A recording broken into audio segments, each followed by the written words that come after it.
Welcome to Outlaw Woodworking. You know, every year there's Christmas, Thanksgiving. Usually people put up their Christmas lights like right after Thanksgiving, and then they let them run until after Christmas.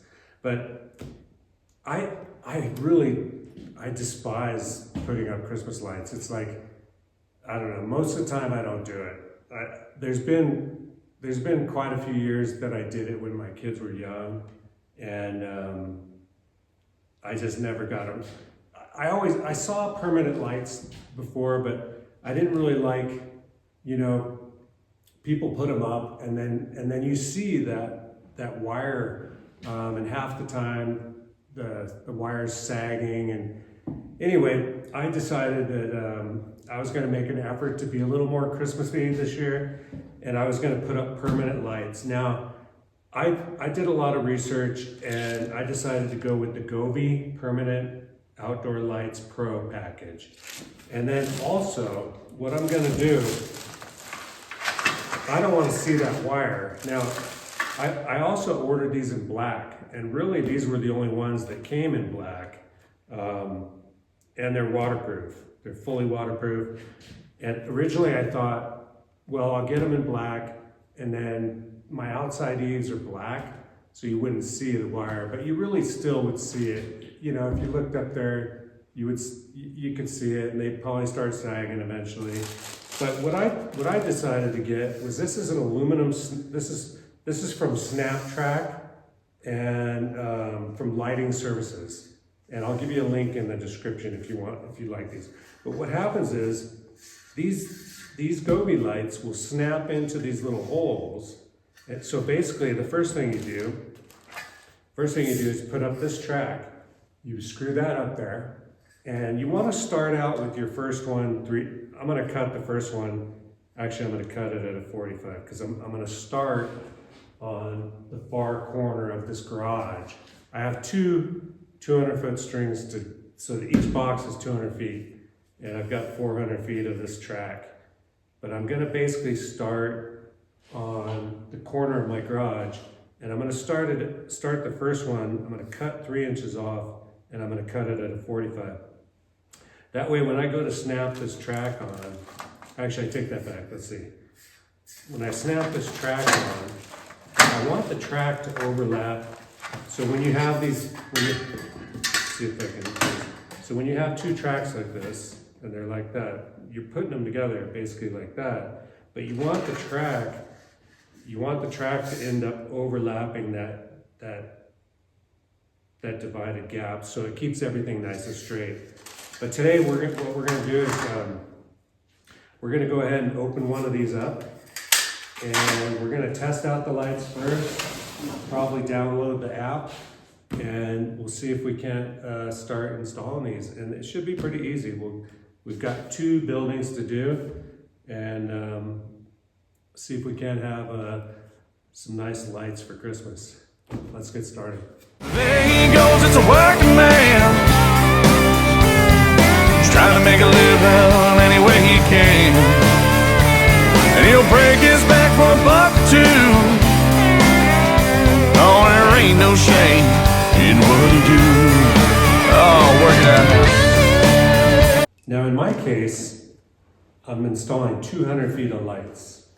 So what you want to do when you're installing this many lights is you hook up 5 strings first. So what it tells you to do is to find the end, or when you're installing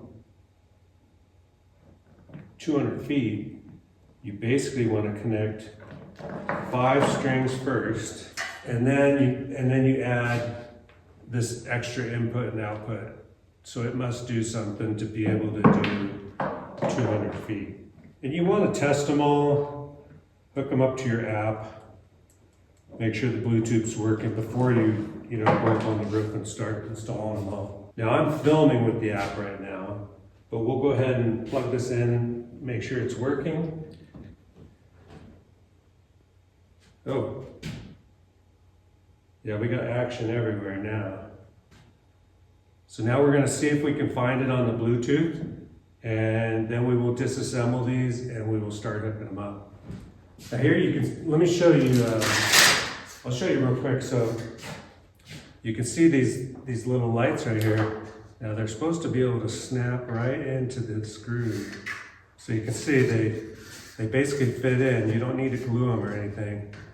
Doesn't look like they snap in, but they fit right in there. And they're actually not gonna move right there. So yeah, hopefully that's gonna work out really good. And it looks like everything's working. So I'm gonna turn on the app and then we'll disassemble this and start installing it. So right off the bat, the snap track, so I basically started out, I cut 3 inches off of the snap track base part. And then basically that allowed me to get kind of in the beginning I connected all the lights to the snap track, and then I'd put up the bottom track, screw it off, and then I would snap the snap track in place, measuring off the building as I went. And what I learned is, yeah, I didn't want to have all those snap track outer pieces. I ended up, after a while, I would just take up 2 pieces at a time. That way there wasn't so much weight on the actual wires themselves. Now, the snap tracks, this is the Pro Series, and this is the Govee Pro Series, and this is a 200-foot run. So the snap track that you see me installing right here, they have a pre-drilled hole, one on each end, and I realized that it would have been better if they had 3 holes, if they had one in the center too. So after a little while, after snapping a few in, I started actually screwing another screw in the middle. So I've kind of been putting 3 screws in each one, and then I just go through and snap them in. Now, I'm doing it by myself, and it's pretty high up on the ladder. I think right here is like, I don't know, 15, 16 feet up there. And this video obviously is for entertainment purposes only. So if you're going up on a ladder, be extremely careful and have someone hold the ladder for you, and just, always be cautious when you're going up high, because, a lot of accidents are from people falling off ladders. And so anyway, yeah, I had 400 feet to do, and it took me 2 days for each one. So 4 days, so I could do 100 feet each day. And mainly because it was so high up. And I want to say that I have to give a thumbs up to the snap track outer skin that's made by Lighting Services, and you can find them online. And the Govee lights, I have to give them a thumbs up too, because I'm pretty happy with the app, even though I'm still practicing with the app. Matter of fact, I want to join both. So I have 2 200-foot sets, and I kind of want to get them joined in the app. And I know there's a way to do it. I just haven't figured it out, but I'll probably try to figure that out before Christmas comes along, or any holidays.